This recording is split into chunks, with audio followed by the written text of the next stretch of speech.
பசியில் இருக்கும் போதுதான் கடினமான வார்த்தைகளை துப்புகிறோம். பசிக்கும் போது சாப்பிடுகிற மனிதன் ஆரோக்கியமாக வாழ்கிறான். உங்கள் ஆரோக்கியம் காக்கும் அற்புத உணவு உங்கள் வாசல் தேடி வருகிறது. வரவேற்றுக் கொள்ளுங்கள்.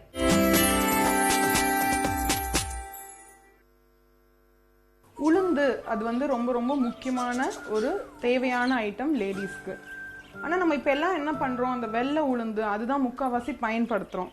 ஆனா நம்ம தாத்தா பாட்டி எல்லாம் இருக்கும்போது தோல் உளுந்து நிறைய பயன்படுத்தணும். இப்போ எல்லாமே பாலிஷ்ட் ஆயிடுச்சு, அதனால எல்லாமே அந்த வெள்ளை உளுந்து தான் பயன்படுத்துறோம். ஆனா இந்த முழு சக்தியும், உளுந்தோட முழு சக்தியும் நமக்கு கிடைக்கணும்னா தோல் உளுந்து பயன்படுத்தினாதான் அது நமக்கு கிடைக்கும். ஸோ இந்த உளுந்துல பாத்தீங்கன்னா அயன், கால்சியம் அதெல்லாம் ரொம்ப நிறைய இருக்கு. பெண் குழந்தைங்க ஏஜ் அட்டன் பண்ணோன்னே நம்ம இந்த உளுந்துல செஞ்ச நிறைய ஐட்டம்ஸ் அவங்களுக்கு தருவோம்.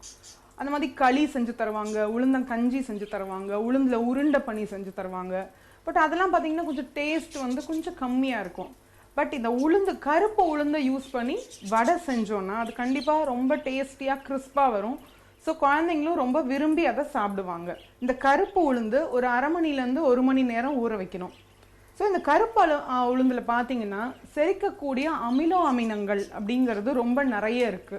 இடுப்புக்கு, எலும்புக்கெல்லாம் ரொம்ப நல்ல வலுவை தரக்கூடிய ஒரு பொருள். இப்போ இந்த கருப்பு உளுந்தை நம்ம நல்லா தண்ணி இல்லாமல் வடிச்சிட்டு மிக்சியில் போடுறோம். நம்ம ஜென்ரலாக நார்மலாக ஒயிட் உளுந்து வடைக்கு அரைப்போம்ல, அதே கன்சிஸ்டன்சி தான். கொஞ்சமாக மிளகு, கொஞ்சம் இஞ்சி. ஸோ இப்போ இதை நம்ம வடையோட கன்சிஸ்டன்சிக்கு அரைக்கணும். இப்போ இந்த அரைச்ச மாவுல தேவையான அளவு உப்பு மட்டும் நம்ம சேர்த்துக்கிறோம். ஸோ இப்போ எண்ணெயும் ரெடியாக காஞ்சிருச்சு. ஸோ நம்ம இப்போ இந்த கருப்பு உளுந்து வடையை அப்படியே போட போகிறோம். குழந்தைங்க ஏஜ் அட்டன் பண்ண உடனே இந்த கருப்பு உளுந்துல செஞ்ச வடையை கொடுக்கும்போது அவங்களுக்கு ஃபியூச்சர்ல வரக்கூடிய மெனோபாஸ் பிரச்சனையோ இல்லை கர்ப்பப்பை சம்பந்தமான எந்த விதமான பிரச்சனைகளுமே வராம இருக்கிறதுக்கு இது ரொம்ப உதவுது. இதுல நம்ம காரத்துக்கு வெறும் மிளகு மட்டும்தான் சேர்த்திருக்கோம், இஞ்சி சேர்த்திருக்கோம். இஞ்சி ரொம்ப செரிமானத்துக்கு ரொம்ப நல்லது. மிளகு ஒரு நல்ல ஒரு ஆன்டிடோட், அதாவது விஷத்தன்மைகளை முறிக்கக்கூடிய ஒரு திறன் இந்த மிளகுக்கு இருக்கு. ஸோ நம்ம கருப்பு உளுந்து வடை ரெடி ஆயிடுச்சு.